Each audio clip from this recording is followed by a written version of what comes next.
رمضان المبارک میں بطور خاص 5 وقت نماز باجماعت کا اہتمام کریں۔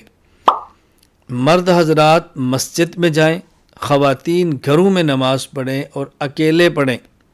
نمبر 2، روزہ رکھنے کا اہتمام کریں، روزہ کے آداب کا خیال کریں، گناہوں سے بچتے ہوئے روزہ رکھیں۔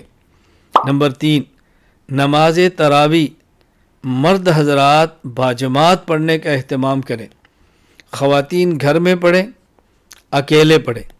ہاں، اگر گھر میں قرآن کریم کا اہتمام ہوتا ہو، تراویح پڑھائی جاتی ہو، خواتین بھی اس تراویح میں شرکت کرنا چاہیں تو کر سکتی ہیں، لیکن مساجد میں جانے کا خواتین اہتمام نہ کریں۔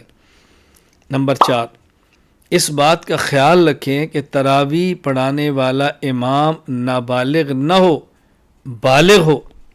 نمبر 5، ایسے شخص کے پیچھے تراویح پڑھیں جو قرآن کریم کو زبانی پڑھتا ہو، قرآن میں دیکھ کر نہ پڑھتا ہو، جو دیکھ کر قرآن کریم کو تراویح پڑھاتا ہو، ایسے شخص کے پیچھے تراویح نہ پڑھیں۔